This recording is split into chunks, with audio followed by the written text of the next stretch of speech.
नमस्कार दोस्तों, आप सभी का स्वागत है short hand house 2.0 YouTube channel पर। दोस्तों, यह डिक्टेशन 100 शब्द प्रति मिनट की गति से संपादकीय मैटर पर आधारित है, जिसकी आउटलाइन का लिंक आपको वीडियो के डिस्क्रिप्शन में मिल जाएगा, जहां से आप इसकी आउटलाइन प्राप्त कर सकते हैं। इसी तरह की डिक्टेशंस प्राप्त करने के लिए आप हमारे चैनल को सब्सक्राइब करें तथा वीडियोज को लाइक एवं शेयर करें। डिक्टेशन स्टार्ट होगी 5 सेकेंड बाद। स्टार्ट। सुप्रीम कोर्ट ने यूएपीए मामले में एक आरोपी को जमानत देते हुए कहा था कि कानूनी सिद्धांत जमानत नियम है, जेल अपवाद है, सभी अपराधों पर लागू होता है। देश की जेलों में विचाराधीन कैदियों की बढ़ती भीड़ इस सिद्धांत को मुंह चिढ़ाती नजर आ रही है।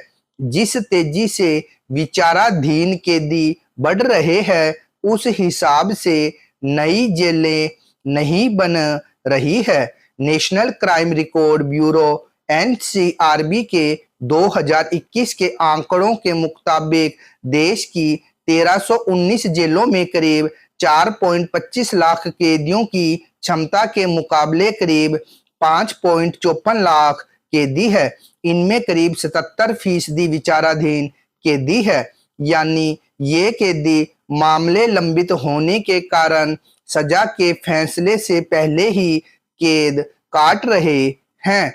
ऐसे कैदियों की रिहाई के लिए सुप्रीम कोर्ट का ताजा फैसला सराहनीय है।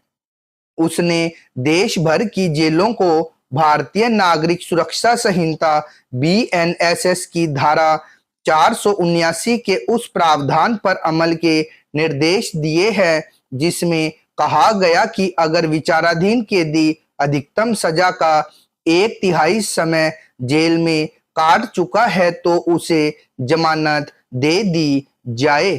भारत में जेलों और न्याय व्यवस्था के सुधार को लेकर दावे तो बड़े बड़े किए जाते हैं, पर जमीनी हकीकत कुछ और है।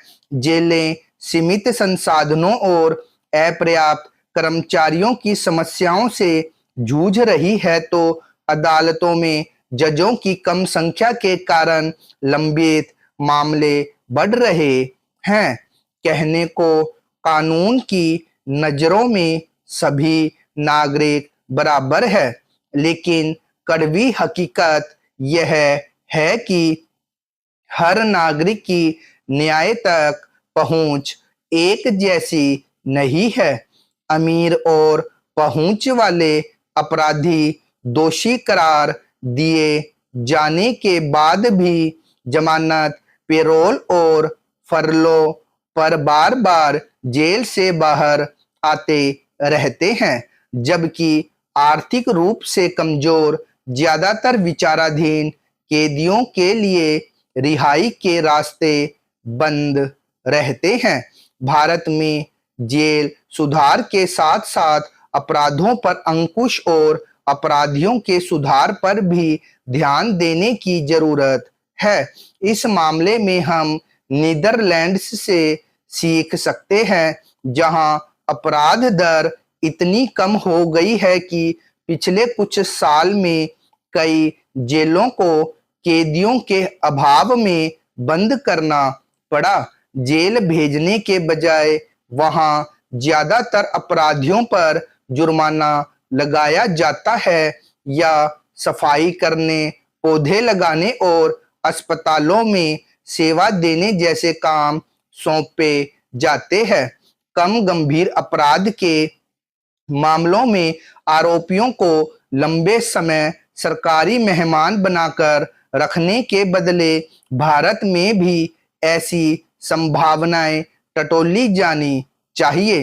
लोकतंत्र और न्यायतंत्र के प्रति नागरिकों का भरोसा बढ़ाने के लिए आपराधिक मामले निपटाने की रफ्तार बढ़ाने की भी जरूरत है। समय पर इंसाफ से कैदियों को अनावश्यक रूप से जेलों में रखने की नौबत ही नहीं आएगी।